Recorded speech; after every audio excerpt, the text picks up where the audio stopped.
traigo un tema que puede llegar a parecer un poco polémico, controversial.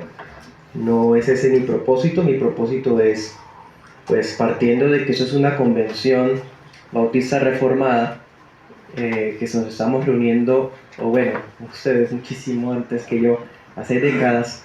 Entonces, lo que traigo son fundamentos de nuestras convicciones bautistas reformadas, ¿sí? Así que pueden llegar a sonar un poco polémicas para aquellos que no las tengan y que provengan quizás de otro trasfondo o de otra tradición. Sepa que de todas formas mantenemos nuestra completa hermandad. Sin embargo, sí es menester, por lo menos en mi opinión, que todos los bautistas conozcan lo que creen, defiendan lo que creen y no sean fácilmente arrastrados por otras ideas.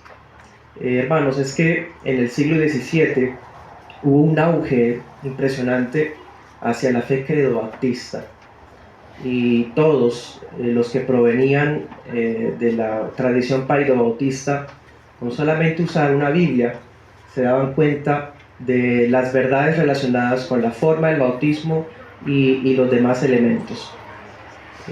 Sin embargo, en esta generación, debido pues francamente a ignorancia respecto a los trasfondos históricos nuestros y doctrinales, teológicos, bíblicos, pues entonces somos muy fácilmente arrastrados por las tradiciones paedobautistas. En nuestro caso, pues haré referencia particular a la tradición presbiteriana, ¿sí? Son nuestros hermanos absolutamente, sin embargo, pues haré referencia a ellos a propósito del tema del bautismo. Bien, vamos a ver. Padre bueno y justo, nos congregamos en el nombre de tu Hijo con el propósito de recibir de ti palabra de vida, de corrección y también de fortaleza en nuestras convicciones y en nuestra fe, Señor. Te rogamos que nos guardes de hablar algo que no sea conforme a verdad y des el corazón adecuado a todos nosotros para recibir lo que se expondrá a la luz de las Escrituras. Danos entendimiento, sabiduría al servidor que imparte, sabiduría al creyente que recibe. Y todo esto con la gracia de tu Espíritu. En Cristo Jesús. Amén. El paedobautismo es una práctica histórica que consiste en administrar el bautismo cristiano a infantes. ¿Sí? Cuando hablamos de infantes, no solamente implicamos bebés, estamos implicando a niños. Niños, dirían en términos de la psicología moderna, solo por una referencia, primera infancia, segunda infancia y demás, ¿no? Esta práctica es llevada a cabo por la gran mayoría de tradiciones cristianas, desde la Roma papista hasta la iglesia anglicana. También las iglesias presbiterianas, las iglesias luteranas, prácticamente todas las tradiciones cristianas son paedobautistas, a excepción de la tradición bautista particular y la tradición anabaptista, que es más general. ¿Bien?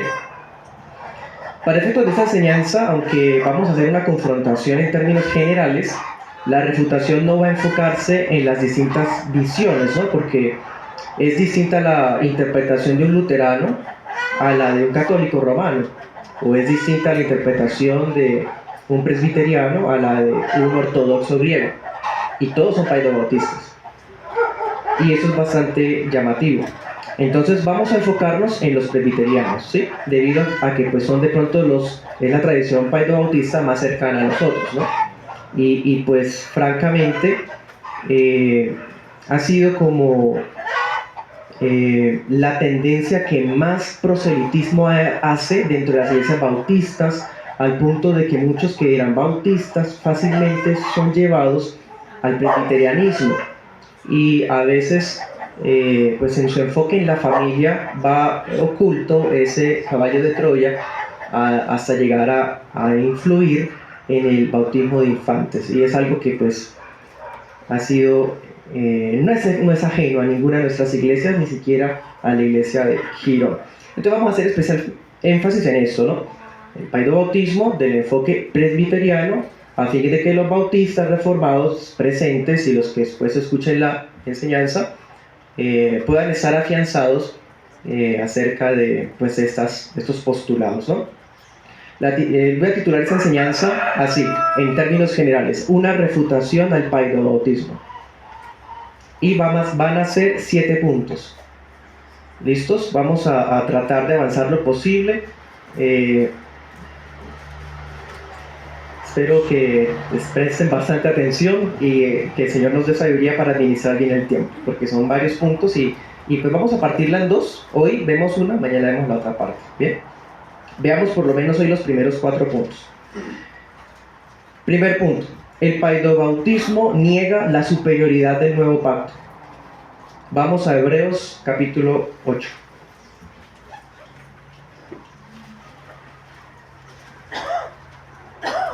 Versículo 6. Hebreos 8, 6.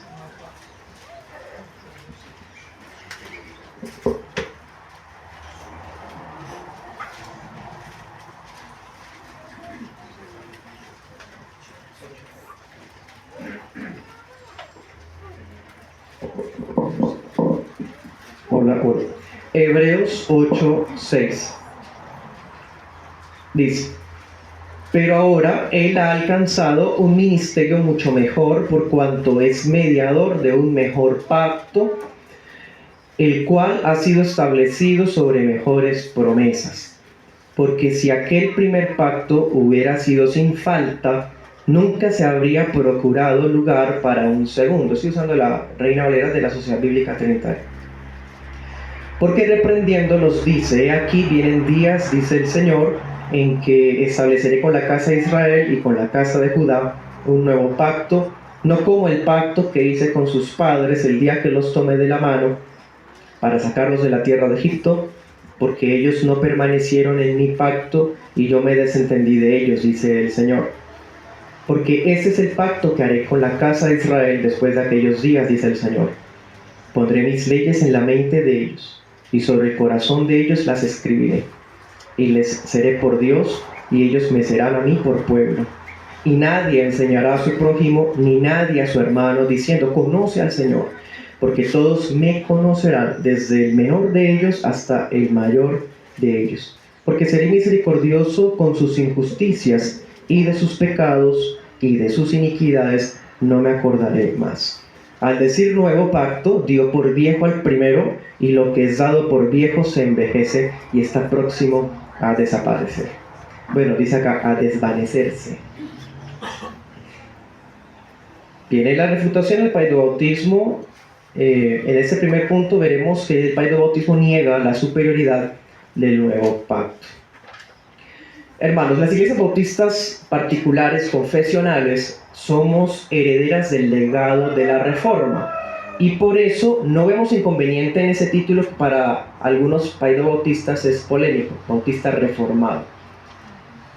Cuando decimos bautista reformado frente a alguien de esa tradición, hay un celo que surge de ellos, porque parten de que los reformadores todos eran paidobautistas, y por lo tanto entonces los bautistas reformados no pueden ser reformados porque el paidobautismo es parte de ese legado. Veremos que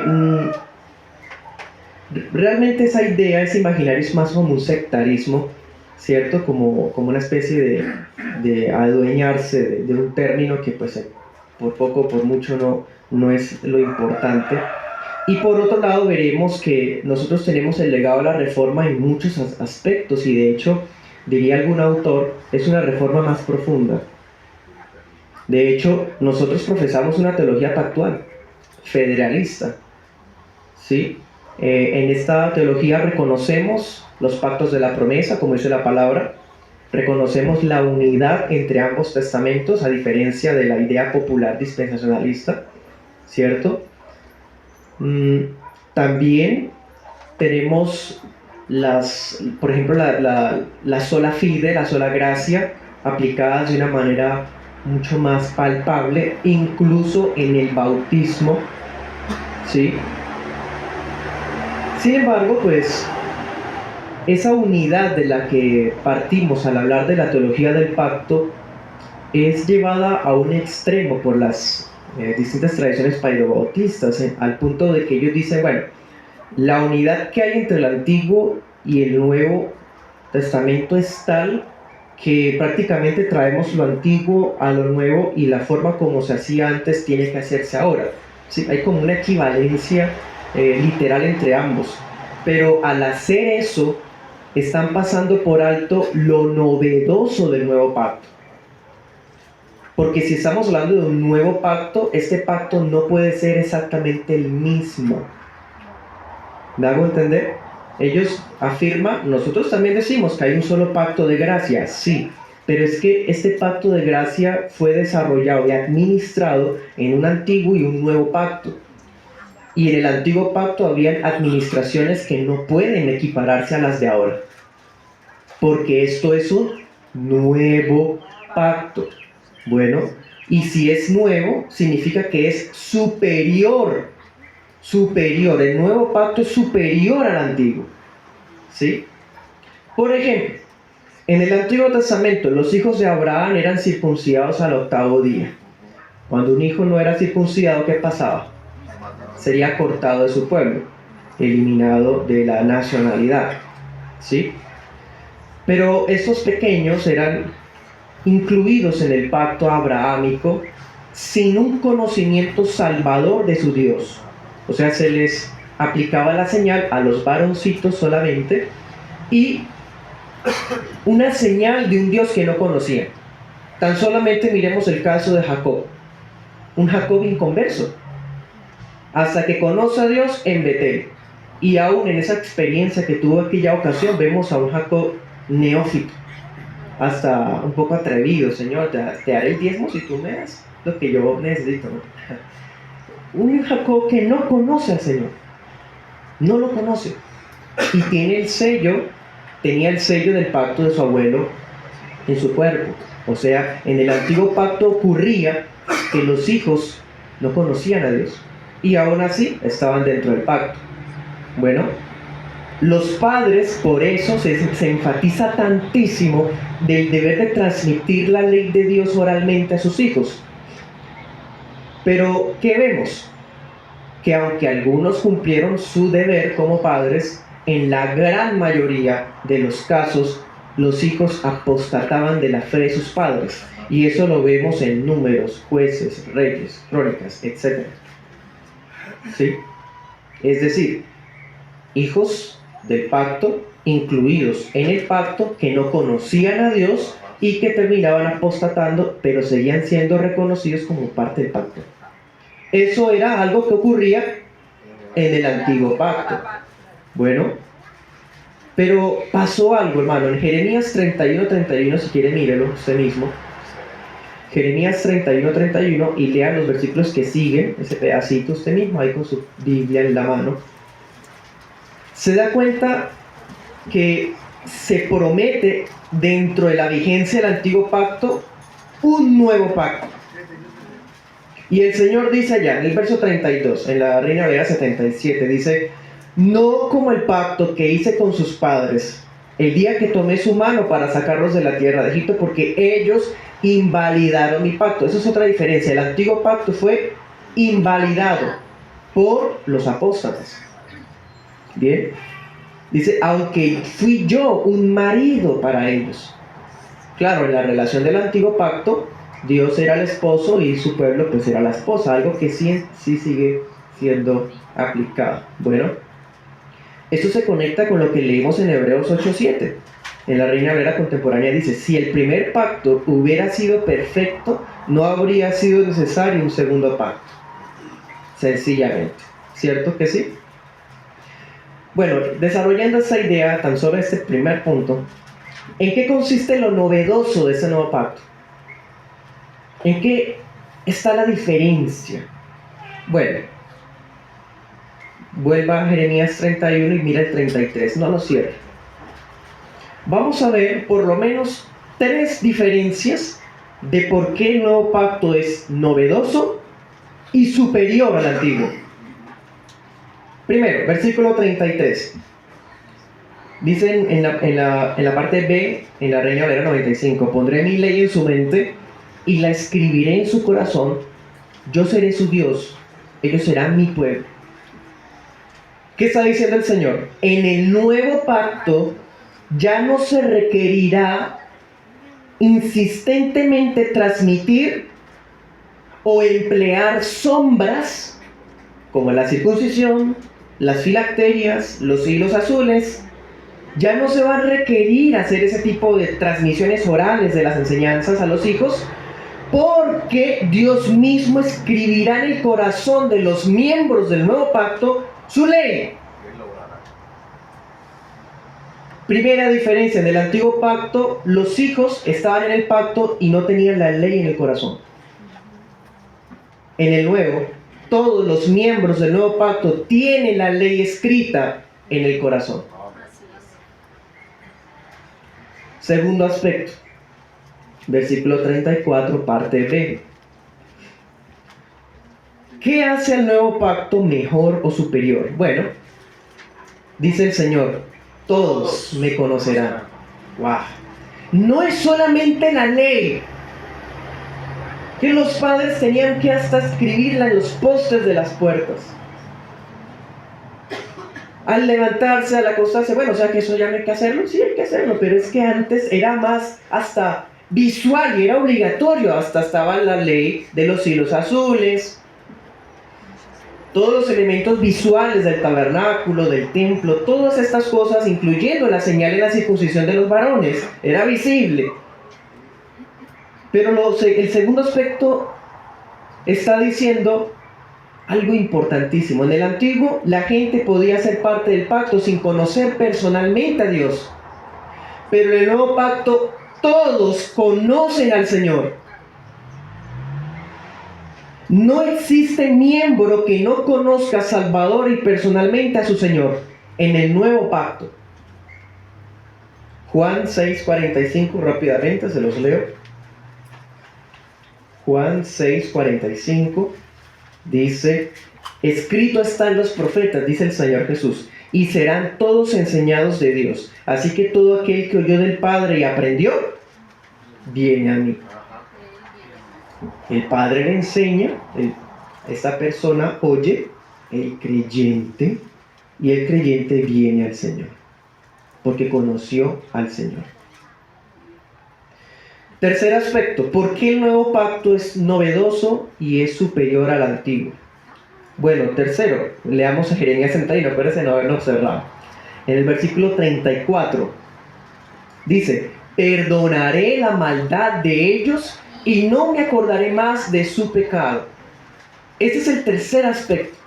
Había gente en el antiguo pacto que podía estar en pecado, hasta de apostasía, y todavía estar dentro del pacto. Pero en el nuevo eso no es posible. No hay miembros en el cuerpo de Cristo que están en pecado, apostasía. Eso no existe. Porque todos los que son parte del nuevo pacto, ¿qué? Han sido perdonados. Dios no se acuerda de sus pecados. Son hombres y mujeres regenerados. En definitiva, los que son parte del nuevo pacto son aquellos que están unidos a la cabeza federal, que es Cristo. Y esta unión es en virtud de la fe. Fe que llevó a conocer personalmente al Salvador. Fe que nos dio la oportunidad de recibir un corazón regenerado, santificado. Fe que por medio de la cual se nos aplicó la redención, la justificación, la adopción, para nunca más apartarnos de Él. En el nuevo pacto no hay miembros que se apartan del Señor. Insistimos, no hay apóstatas. Por tanto, hasta que haya razones bíblicas para creer que alguien conoce al Señor, que profese creíblemente esa fe, no hay fundamento bíblico para bautizarlo. Por esas razones, el pacto antiguo es anticuado, viejo, próximo a desaparecer.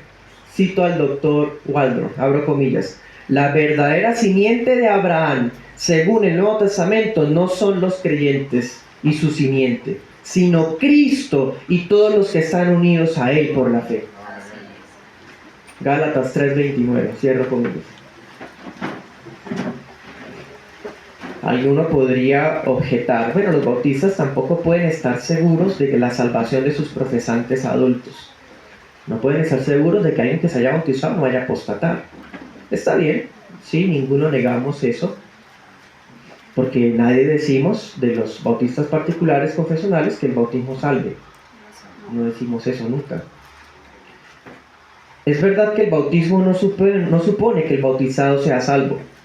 El problema está en que para el presbiteriano no hay problema con afirmar que sus hijos son parte del pacto. Ese es el problema. Ellos no tienen problema con afirmar que sus hijos ya son parte activa del pacto de gracia. Y bueno, y si son miembros, y si son parte del pacto de gracia, ¿qué están diciendo con eso? Que son miembros de la iglesia. Miembros de la iglesia de Cristo. El problema es que estos niños ni siquiera tienen fe salvadora.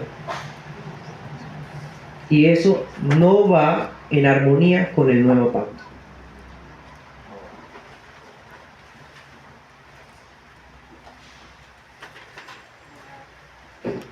Y otro detalle. Bueno, pero de todas formas pueden haber bautizados incrédulos inconversos. Sí, tampoco nadie niega eso.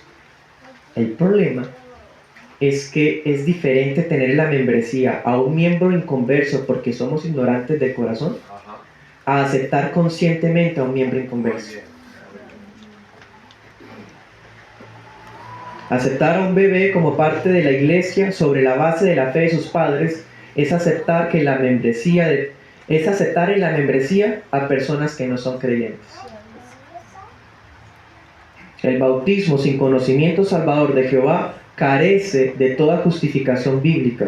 Por tanto, el bautismo de infantes o de cualquier otra persona que no posea conocimiento no es un bautismo bíblico. Punto. Bueno, primer punto. El paidobautismo niega la superioridad del nuevo pacto. Segundo punto. El bautismo no es equivalente a la circuncisión. Vamos a Colosenses 2:11.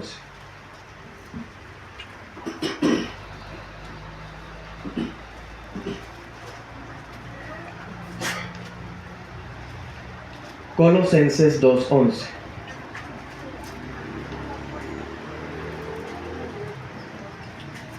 Dice: en Cristo también son circuncidados con circuncisión no hecha por manos, en el despojamiento del cuerpo de los pecados de la carne, en la circuncisión de Cristo, sepultados juntamente con Él en el bautismo, en quien también resucitaron con Él por la fe en la operación de Dios que lo levantó de los muertos. Amén. En el antiguo pacto, la circuncisión era un requisito para ser parte del pacto. Eso está en Génesis 17:10. Era obligatorio la señal para que alguien pudiese ser reconocido como parte del pueblo de Dios.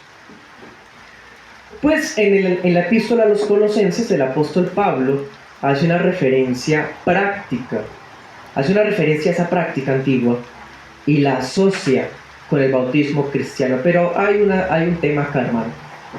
Hay una diferencia entre asociar algo y equipararlo, ¿no? Equipararlo es como decir que es lo mismo, como que son dos verdades con distinta envoltura. Y otra cosa es asociar en el sentido de ver las similitudes, más no las equivalencias. En fin, a lo que voy es que vale la pena precisar el sentido de las palabras del apóstol para corroborar que él no está hablando en términos de equivalencia, como si estuviese hablando de dos señales. O sea, aquí es la señal antigua, esta es la señal nueva, por lo tanto, como se hacía antes, toca hacerlo ahora. Es un silogismo que se puede romper fácilmente. Dense cuenta. Primero, vamos a Colosenses 2, el versículo 11.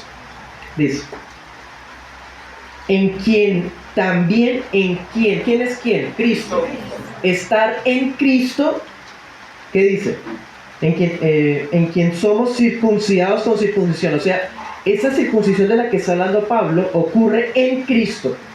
La doctrina de la unión con Cristo que Pablo tanto enseña viene pues mediante la fe. Ya empezando por eso. Luego dice, no hecha por manos. O sea, no está hablando de la circuncisión literal, sino de una espiritual. Él está usando el concepto antiguo para mostrar que había un propósito espiritual detrás de él. Bien.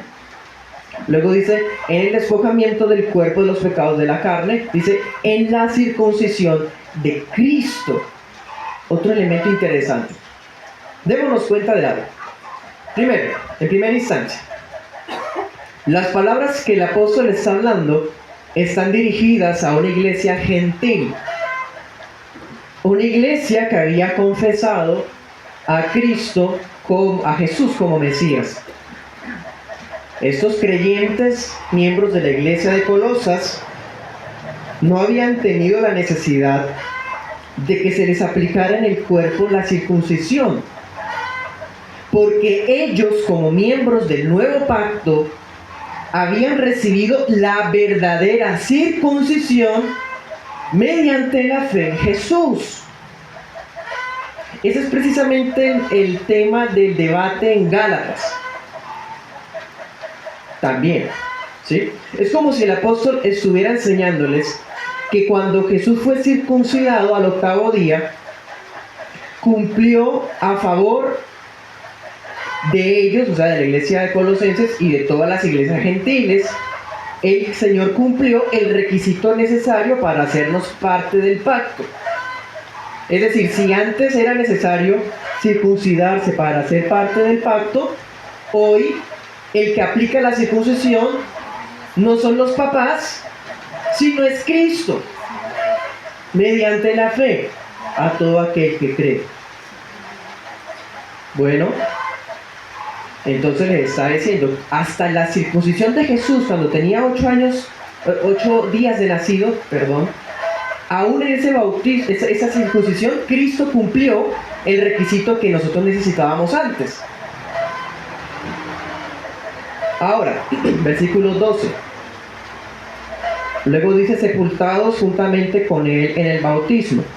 Dese cuenta, está comparando una señal antigua y ahora habla de una señal nueva.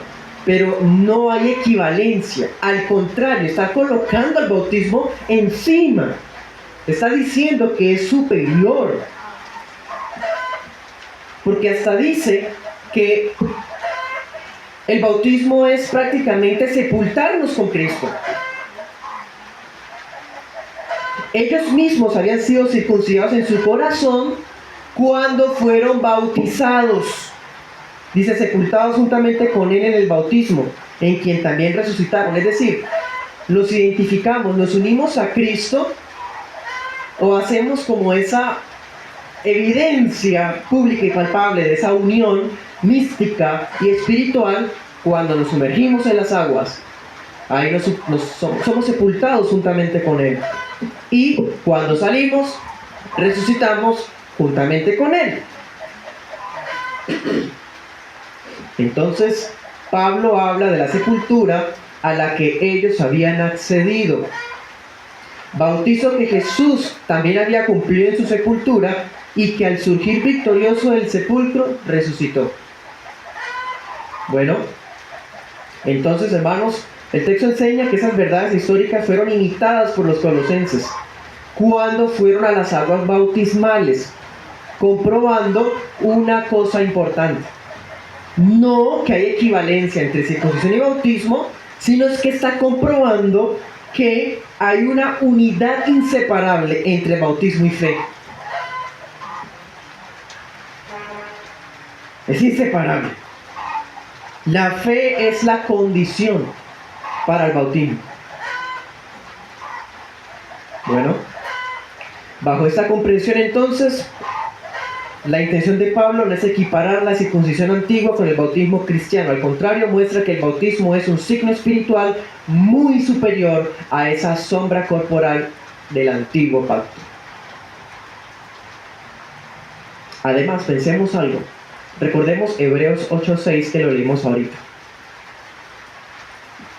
¿Cómo vamos a traer una sombra del antiguo pacto para imponerla como modelo para seguir en el nuevo pacto? Si Pablo nos está diciendo que es defectuoso el antiguo pacto. Defectuoso, término bíblico.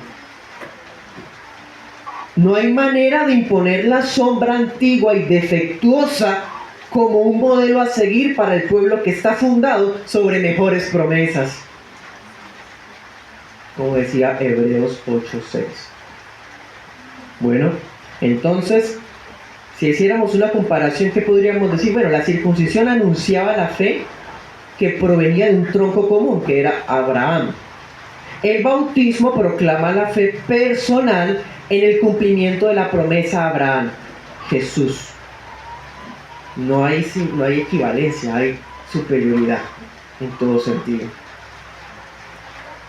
La circuncisión separaba a una nación física de las demás para preparar la llegada de la simiente prometida. El bautismo une a todas las naciones en la fe de aquel verdadero heredero que ya llegó. Es superior el bautismo, no es lo mismo, no es equiparable, es, como decía ahorita el texto, sobre mejores promesas.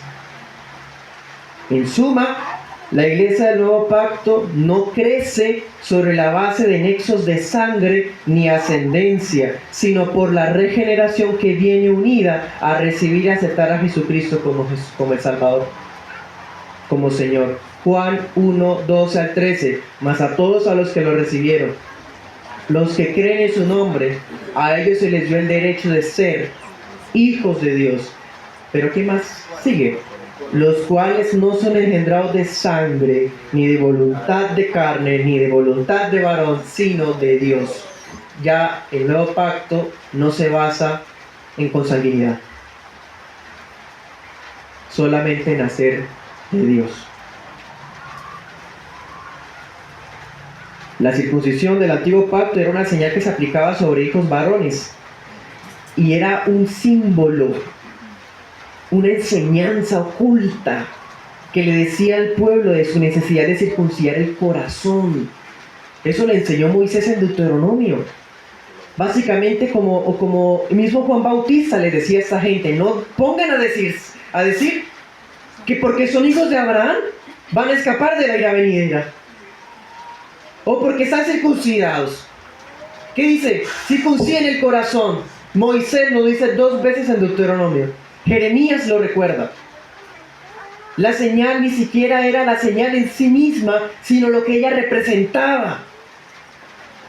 Porque no todo, como dijimos, no todo el que era parte del antiguo pacto era realmente miembro del pueblo escogido. Hasta Pablo habla de un remanente.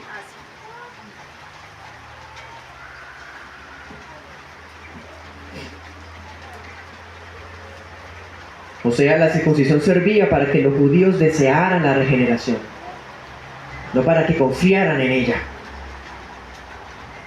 En cambio, el bautismo del nuevo pacto es la señal de que el corazón del discípulo, sea hombre o mujer, ha sido circuncidado por medio de la fe. Finalmente, hermanos, en este punto, ¿cuál es el antecedente del bautismo cristiano? No es la circuncisión.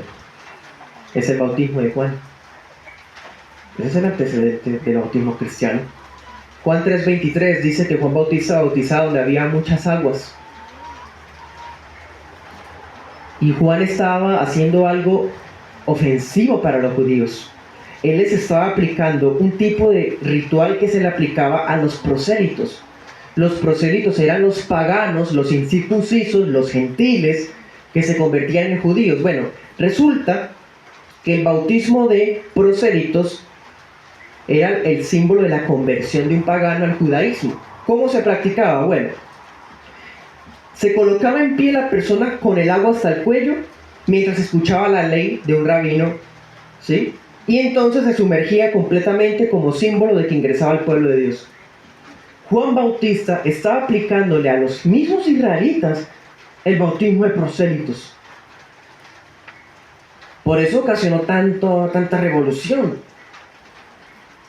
Ese fue el antecedente del bautismo cristiano, no la circuncisión.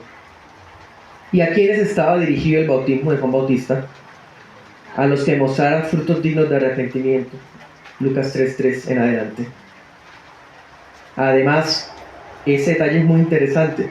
En la iglesia temprana nunca se predicó acerca de esta equivalencia de que circuncisión es lo mismo que bautismo, nunca.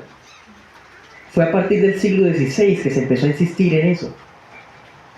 Lo más cercano a un paralelo entre ambas fueron comparaciones que hicieron Cipriano y Asterio el sofista en el siglo IV, pero fueron comparaciones, lo que en teología se llama analogías, no fueron equivalencias. Por ejemplo, les pongo un ejemplo. Los padres de la iglesia enseñaban que la luna menguante y la luna creciente probaban la doctrina de la resurrección. Sí, ellos tenían a veces ese tipo de ejemplos.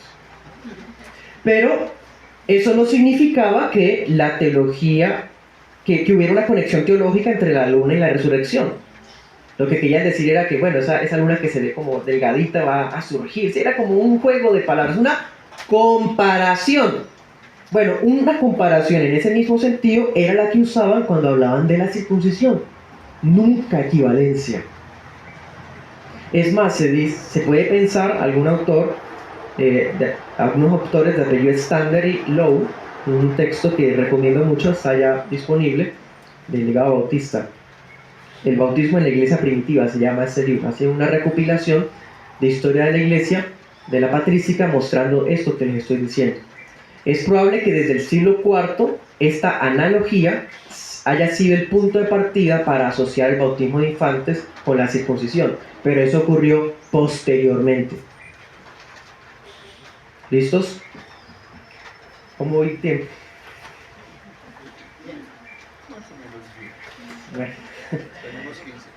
Bueno, tercer punto. Los lavamientos del Antiguo Testamento no son el bautismo cristiano. Vamos a Hebreos 6. Hebreos 6.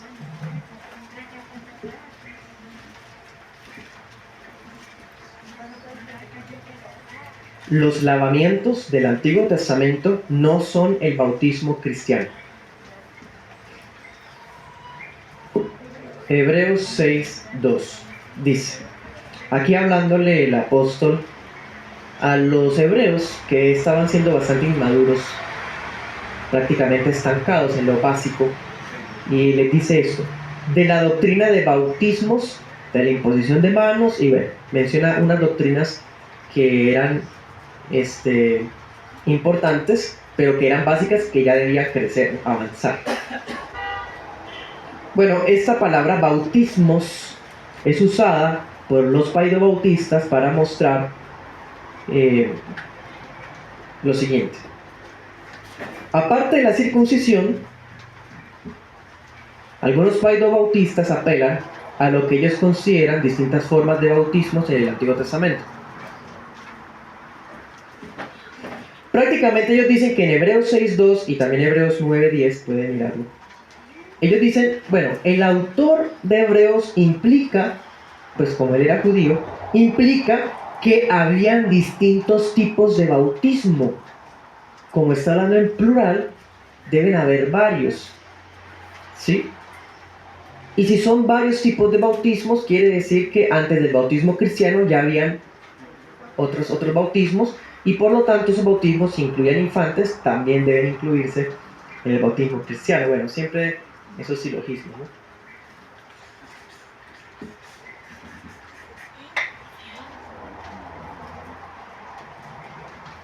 Otra cosa, muchos de esos bautismos se hacían por rociamiento. Por ende, entonces el bautismo cristiano también debe incluir aspersión, ¿sí? Entonces se basan en ese texto también. Bien. En primera instancia, esta palabra que dice aquí, bautismos, es un término griego que no está hablando del bautismo cristiano. Su merced mismo puede consultar cualquier diccionario griego o cualquier transliteración y darse cuenta. Está usando una palabra distinta. De hecho, es una palabra que hace referencia a las abluciones, es decir, lavamientos rituales del judaísmo. Quizás sea una traducción desafortunada. La Nueva Biblia de las Américas dice diversos lavamientos. Creo que es mejor. Y no bautismos. Entonces, y es más, pensémoslo, hermano. Está hablando en plural, bautismos. ¿Será que el apóstol está diciendo que se puede uno rebautizar? Pues no, porque no está hablando de eso. O sea, ¿sí me hago entender? Si están diciendo que hay distintos tipos de bautismo, entonces entre esos debe estar bautizarse varias veces. Pero de ninguna manera. Es más, el plural que se usa acá es incompatible con el concepto único de nuestro bautismo cristiano. El bautismo bíblico cristiano ortodoxo es uno. Son las sectas anabaptistas las que enseñan el rebautizo. Las iglesias confesionales históricas nunca hablan de eso, de que se rebautiza a alguien. Es que usted se bautizó en el movimiento, entonces ahora como está en la iglesia confesional tiene que bautizarse de nuevo. Si hay alguien que piensa así, ahí tiene que estudiar las palabras y prácticamente arrepentirse, porque la palabra habla de un bautismo, Efesios 4. Si se hace de manera correcta, en el nombre de la Santísima Trinidad, ya, está bien hecho. Bueno, entonces, ¿qué importancia tenía hablarle de bautismos a los hebreos? Bueno, si usted ha leído Hebreos, seguramente, el mismo autor de Hebreos explica que elementos como estos, los lavamientos de los rituales judíos, al igual que todo el sistema aarónico, funcionaban como sombras y anticipos de las realidades vigentes bajo el nuevo pacto. Bajo esta comprensión, todos los lavados de antaño, y eran muchísimos, les voy a mencionar algunos. Por ejemplo, en la ordenación de sacerdotes debían bañarse, lavarse, en el día de la expiación. Cada vez que el sacerdote entraba todos los días al tabernáculo, tenía que lavarse en el lavacro las manos y los pies. Se debía rociar a los levitas para consagrarlos en el ministerio. Cuando alguien quedaba impuro debía bañarse. Algunos sacrificios debían lavarse. En fin, ellos dicen que todo esto son bautismos. Bueno, en el término que usa el apóstol en Hebreos 6:2, sí, son todos los distintos lavamientos que había, pero no está hablando del bautismo cristiano. No pueden ser tomados como modelo para el nuevo pacto, en la medida en que solamente eran tipología. ¿Entiende qué es eso? La tipología es como cuando los israelitas iban a salir de Egipto y pintaron la puerta con la sangre del cordero, ¿se acuerdan? El cordero de la Pascua, y que el ángel de la muerte pasó el arco. ¿Sí? Para todos debe ser claro que eso es un tipo, una tipología, es decir, está mostrando que iba a haber el sacrificio del Cordero de Dios, que con su sangre preciosa nos iba a rescatar y redimir de la muerte, y en fin, ¿sí? Esa es como la idea, esa es una tipología básicamente. Todos los distintos lavamientos antiguos eran tipos, igual que la circuncisión. Bueno, entonces dense cuenta, hermanos, hace referencia a los distintos lavamientos del antiguo pacto no puede ser un fundamento adecuado para sostener la ordenanza del evangelio del nuevo pacto. Por ejemplo, sigamos la idea de que está hablando de distintos tipos de bautismos y que se va a aplicar. Sigamos la idea. En Levítico 11:32 y en Levítico 15:13 habla de otros tipos de lavamientos. Habla de cuando un leproso era purificado, se usaba una avecilla y la llevaban a mojarla o meterla en aguas corrientes. Lo mismo cuando un hombre quedaba impuro por flujo seminal, igual debía bañarse en aguas corrientes. Bueno, si seguimos la idea de traer las formas, las sombras, los tipos antiguos a hoy, entonces estaríamos implicando que el bautismo tiene que hacerse en aguas corrientes, es decir, en un río. Pero nadie piensa eso, nadie demanda eso, solamente las sectas anabaptistas dirían algo así. Pues bien, así de falaz sería decir que los distintos lavamientos, como hacían algunos por rociamiento nada más, entonces toca hacer el bautismo cristiano de esa forma. Es una asociación falaz, es una falacia de asociación, realmente. Bueno, los distintos lavados, además de ayudar a los sacerdotes a conservar la limpieza dentro de sus oficios, representaban la importancia de la santidad dentro del pueblo de Dios, especialmente en lo concerniente al servicio. Apuntaban a la limpieza que traería consigo la obra de redención del Hijo y la obra de regeneración del Espíritu Santo. Y eso mismo fue lo que enseñó el Señor Jesús en Juan 13:10, cuando le lavó los pies a los apóstoles. Dijo: el que está lavado no necesita lavarse sino los pies, pues está todo limpio.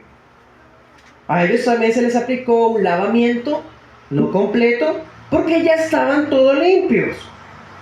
Así que esa enseñanza del Señor, ¿qué implica?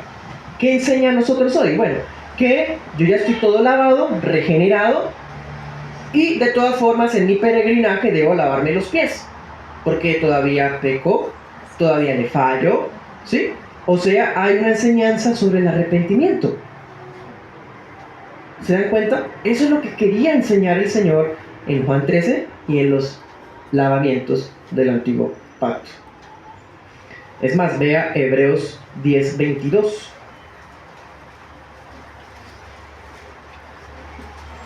Dice: acerquémonos con corazón sincero, en plena certidumbre de fe, purificados los corazones de mala conciencia y lavados los cuerpos con agua pura. ¿Ven? Está usando ese mismo lenguaje figurado. No está queriendo decir que cada vez que vayamos al culto hay que irnos bañados para bautizarnos y ahí sí ir al culto. O prácticamente aplicar una aspersión en cada culto como hace Roma, que aplica esa agua supuestamente bendita. De ninguna manera. Bueno. Ahora, hay otras dos escenas que el Padre Bautista apela. Tiene que ver con eso que estoy hablándoles. Si quiere, mire las dos. Hágalas a la vez para avanzar. Primera de Corintios 10:2. Y la otra es Primera de Pedro 3:20. Corintios 10:2 y Pedro 3:20. Leo la de Corintios. Dice: todos en Moisés fueron bautizados en la nube y en el mar. Ahora leamos el de Pedro. Pedro 3:20. Dice: los que en otro tiempo fueron desobedientes, cuando una vez en los días de Noé la paciencia de Dios esperaba, mientras se preparaba el arca, en la cual pocas personas, esto es 8, fueron salvadas por agua.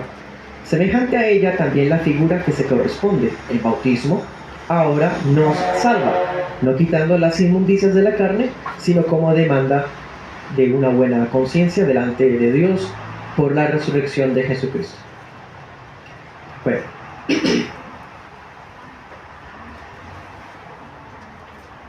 Cuando cita 1 Corintios 10:2, el Padre Bautista implica que pues cuando los israelitas salen de Egipto, obviamente había niños. Entonces cuando salen del Éxodo, dice que todos fueron bautizados en Moisés y en el mar y en la nube. O sea, ahí se bautizaron también los niños. Por lo tanto, a los niños hay que también bautizarlos. Dese cuenta ese tipo de fundamentos para sostener la ordenanza. Y Pedro 3:20 lo usan para hablar de la aspersión, porque este bautismo era un diluvio, o sea, como una lluvia, agua que venía de arriba, no necesariamente ellos sumergiéndose, sino que agua de arriba, ¿sí? Una aspersión que se aplicó sobre una familia completa, ¿sí? Sé, hermano, que las referencias que hago son muy breves, no le hago justicia a los argumentos de ellos, seguramente, Pero esas son básicamente las ideas de pensamiento para que ustedes las conozcan, ¿sí? También por cuestión de tiempo, estoy avanzando rápido. Bueno, tampoco quiero pecar como una especie de hombre de paja, ¿no? De humillar o burlarnos de algunas interpretaciones. Solamente es que quiero, como les dije al comienzo, que tengamos fundamentos firmes como bautistas, ¿cierto? Y podamos conocer los argumentos de los otros hermanos y ver las deficiencias que tienen para fortalecer las nuestras. Bueno, no para nada ningún sentimiento de soberbia, Dios nos guarde. Hablemos del texto de Corintios. Pablo alude a Éxodo otra vez a través del uso de tipología. Y él lo que está diciendo es, los israelitas cuando fueron redimidos a manos de Moisés eran un tipo de los corintios siendo salvados por Cristo cuando fueron bautizados en él. O sea, él está haciendo como una sombra. Esto de acá nos está mostrando esa realidad superior, ¿sí? Además, hay algo que debe notar. Corintios 10:2 dice, todos en Moisés. En Moisés. Está uniendo a los israelitas a Moisés. Así como se habla tanto de estar en Cristo. Es decir, el apóstol acá, cuando habla de este bautismo, no está hablando del bautismo cristiano. Está diciendo que los israelitas tenían una unidad espiritual con su mediador, que era Moisés en el antiguo pacto, así como nosotros la tenemos con el mediador del nuevo pacto, que ¿quién es? Cristo Jesús. Bueno, con esto en mente, es claro que Pablo no pretende implicar que los niños deben ser incluidos en el bautismo cristiano, no ese es su propósito. Como tampoco podríamos decir, si me permiten la expresión, que los animales de los israelitas fueron bautizados también en Moisés o en el mar, no. Por otro lado, nadie diría que los egipcios que intentaron cruzar el Mar Rojo se murieron bautizados. O sea, ese es el problema de crear reglas o métodos sobre la base de un lenguaje figurado. ¿Se dan cuenta? El apóstol está hablando en términos figurados. No está hablando en términos así, regla, así textual, taxativa. ¿Me hago entender? Y ahora sobre el texto de Pedro, bueno, al mirar el pasaje, el agua del diluvio no es símbolo de salvación, más bien es un símbolo de juicio venidero, ¿sí? La misma agua que mató y condenó a los desobedientes hizo flotar sanos y salvos a los salvados dentro del arca. O sea, aquí la clave no era ni siquiera el agua como tal, sino la escena misma. El apóstol quiere hacer otra tipología. Dios salvó a Noé y su familia a través de las aguas del diluvio y no por medio de ellas, ¿sí? Además, ¿quién podría implicar una aspersión con aguas de arriba en un diluvio que literalmente inundó todo el mundo? Bueno, ¿me queda tiempo para otro punto? Bueno, sí. ¿Sí? Hasta 14 no podemos ir. Listo, vamos al cuarto punto y con este terminamos esta mañana. La promesa no es para los hijos de los creyentes. Vamos a Hechos 2:38.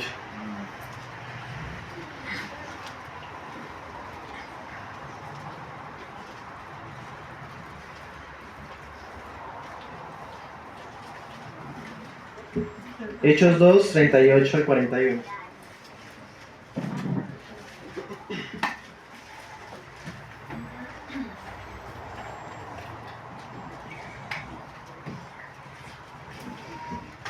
Dice, leámoslo desde el 37. Entonces al oír esto, fueron compungidos de corazón y dijeron a Pedro y a los otros apóstoles, varones hermanos, ¿qué haremos? Y Pedro les dijo, arrepiéntanse y bautícese cada uno de ustedes en el nombre de Jesucristo para perdón de los pecados y recibirán el don del Espíritu Santo, porque para ustedes es la promesa y para sus hijos y para todos los que están lejos, para cuantos el Señor nuestro Dios llame. Sigue, y con otras muchas palabras testificaba y exhortaba diciendo, sean salvos de esta perversa generación. Así que los que recibieron su palabra con alegría fueron bautizados, y fueron añadidos a ellos aquel día como 3.000 personas. Amén. Hechos 2:39, especialmente el 39, es otro de los pasajes más apelados por el paidobautismo. Pero al igual que como hicimos con Colosenses, y pues brevemente con Corintios y Pedro, este texto tiene su propio contexto. Y en pocas palabras, de un lado, Pedro acaba de dirigirse a una multitud de judíos y de prosélitos que acuden a Jerusalén para celebrar, ¿qué? La fiesta. ¿Cuál? Pentecostés. ¿Sí? Una de las 3 fiestas principales que eran obligatoria asistencia a Jerusalén. De otro lado, el apóstol acaba de hacer una larga referencia a un texto del profeta Joel, ¿sí? Con el propósito de demostrar que la promesa del derramamiento del Espíritu se había cumplido en ese día a través de la manifestación que se había llevado a cabo en ellos y que pensaban que estaban borrachos, ¿se acuerdan? O sea, ese es el contexto que usted y yo debemos tener claro, un contexto histórico, sociológico, cultural, en fin, un trasfondo. Con esto en mente, debe ser claro que los hijos a los que se está refiriendo el apóstol son las generaciones de Israel.